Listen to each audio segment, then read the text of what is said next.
Un des points essentiels quand on commence la couture et le modélisme, et quand on progresse également, c'est d'être sûr d'avoir le bon matériel, c'est-à-dire le matériel qui durera longtemps, qui vous donnera des bons résultats et qui ne sera pas trop cher. Mais en général, vous savez bien que acheter quelque chose à vraiment petit prix, vous n'aurez que de la qualité également fort petite. C'est rare qu'on ait des bonnes surprises.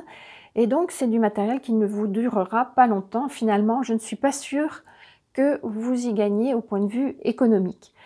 Donc, j'ai voulu faire cette vidéo au sujet de tous les ciseaux que j'utilise et vous allez voir, j'en utilise quand même pas mal, de tailles différentes, je crois 8 ou 9, mais je vais vous expliquer qu'est-ce que c'est comme ciseaux, pourquoi je les utilise, comment je les entretiens.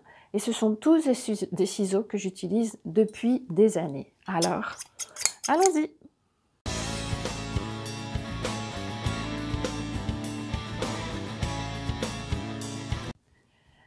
Bonjour, c'est Anya Camo de Anya Camo Académie de mode, le seul endroit en ligne où vous trouvez des cours de style, de modélisme et de couture, de niveau professionnel et entièrement gratuit, avec des supports vidéo, mais pas que, aussi beaucoup de documents à charger et beaucoup de conseils et d'astuces.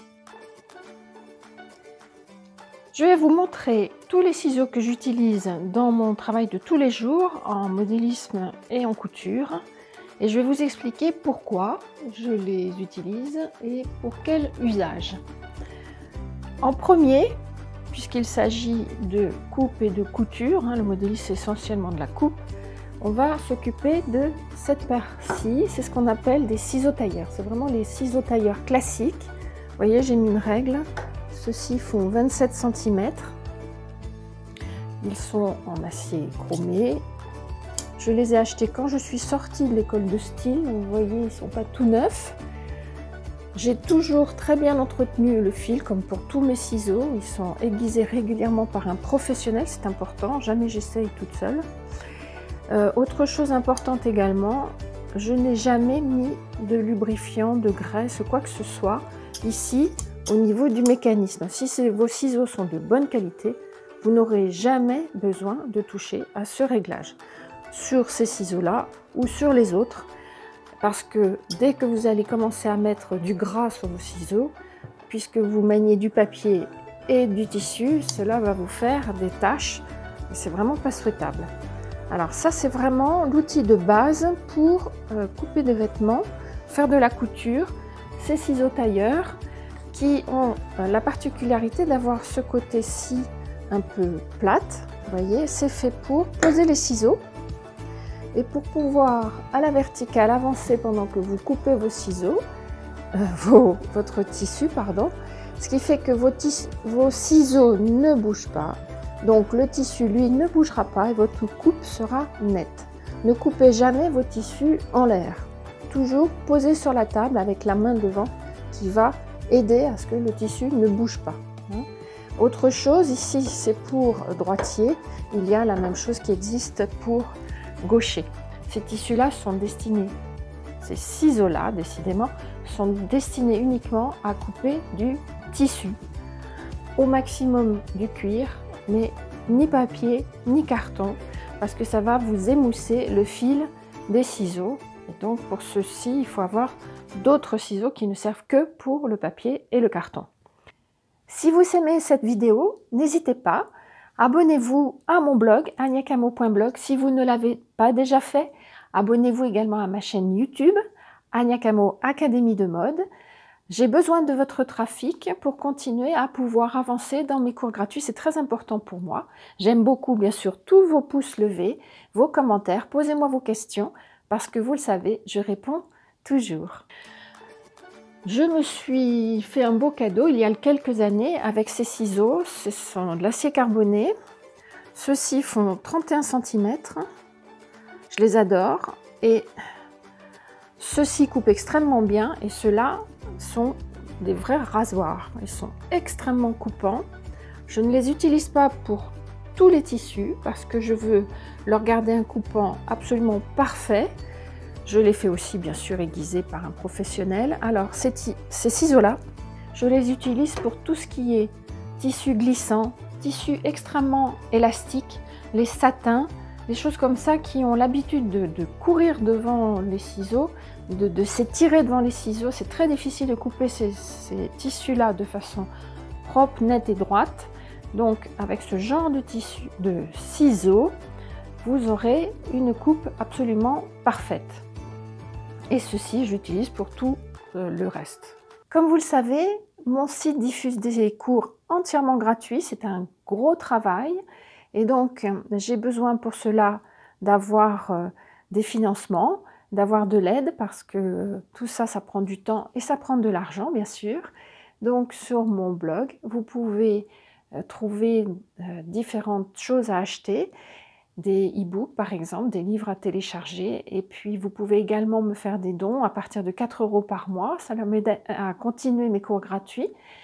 Et également, ce genre de vidéos que vous trouvez en vente à un prix tout petit, c'est pas vraiment pour être riche, c'est surtout pour continuer à financer tous mes cours gratuits. Ici, j'ai une paire de ciseaux qui est un peu à tout faire, c'est-à-dire je m'en sers pour couper des morceaux de tissu quand c'est juste pour des échantillons, pour mes bouts de board. Je m'en sers pour couper du gros carton parce qu'ils sont suffisamment costauds.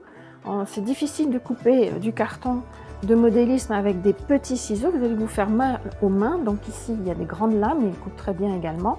Mais je ne les utilise pas pour faire une coupe propre et nette dans des tissus. C'est vraiment des ciseaux plutôt à tout faire. Dans mes vidéos, je peux être amenée à vous présenter du matériel, des fournitures que j'utilise moi-même, que j'ai sélectionné moi-même et je suis difficile sur la qualité et le prix. Dans ces cas-là, je vous mets en dessous de la vidéo des liens que vous pouvez cliquer. Certains liens sont sponsorisés. Qu'est-ce que ça veut dire? Ça veut dire que si vous utilisez ce lien pour aller acheter quelque chose dans la boutique que je vous recommande, parce que c'est aussi celle dans laquelle je vais acheter pour moi-même, donc pas de choses autrement que absolument vérifiées par moi depuis des années, eh bien au passage je peux gagner 25 centimes, 50 centimes, 1 euro, hein. Vous voyez, c'est très très faible comme pourcentage, mais tout ceci continue à m'aider à avancer, à faire mes cours gratuits. Donc n'hésitez pas, si vous avez envie d'acheter le matériel que je présente, s'il vous plaît, utilisez mes liens sponsorisés, au moins vous saurez qu'en même temps, vous faites une bonne action. Merci beaucoup. Également, ces deux paires qui sont équivalentes, bien que étant d'un type différent, ce sont des ciseaux que j'utilise uniquement pour le papier et pour les cartons fins. Donc, ceux-là peuvent couper des tissus bas de gamme, des chiffons, tout ce que vous voulez, ou faire les travaux de raccommodage, il n'y a aucun problème. Hein, mais, je vous répète, pour le papier et le carton, ce sont ces ciseaux-là. Et ce ne sont pas non plus les ciseaux de la cuisine, qui sont en général pas toujours très propres, et surtout qui coupent un peu de tout et du plastique. Et donc ça, gardez vos ciseaux pour vous, débrouillez-vous pour que les enfants n'y touchent pas, ou les adolescents quand ils veulent commencer à faire des travaux. Mais les ciseaux, c'est important, c'est des outils, tout ça, c'est des outils professionnels. J'utilise également deux petites paires de ciseaux ici, les ciseaux lingères. Alors ça doit être ceux que j'utilise le plus, dès que j'ai besoin de couper des petits détails, des petits crans, de couper des fils, et surtout d'aller sous le pied de ma machine quand j'ai besoin d'aller couper quelque chose en dessous. C'est toujours ces ciseaux-là que j'utilise. Je pourrais aussi utiliser un coupe-fil, mais en fait il est plus épais, donc il est moins maniable. J'en ai un que j'ai mis quelque part, mais je ne le retrouve plus. Et de toute façon, je l'utilise assez peu, ce qui explique pourquoi je ne sais plus où je l'ai mis. Et ici, c'est un ciseau qui a un bord recourbé, voyez.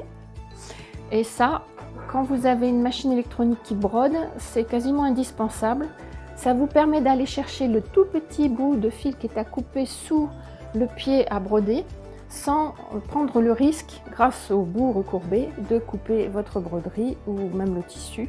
Avec ça, vous êtes tranquille et la coupe est extrêmement précise. Là encore, bien sûr, je ne les utilise que pour ça.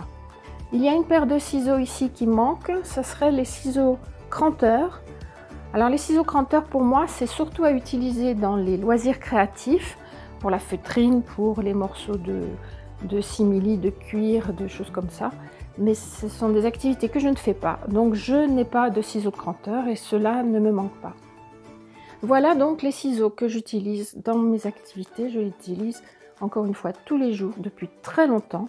Donc c'est toujours un bon calcul d'investir dans une excellente paire de ciseaux. Nous nous approchons de Noël, profitez-en, parce que par exemple ces ciseaux-ci ont dû coûter à peu près presque 100 €. Et ceux-ci, je pense que vous pouvez les trouver à 45 et vous voyez, c'est quand même un budget. Et ne lésinez pas, ne prenez pas tous ces couteaux, ces ciseaux que l'on trouve à 9 €, 10 € ou 12 €.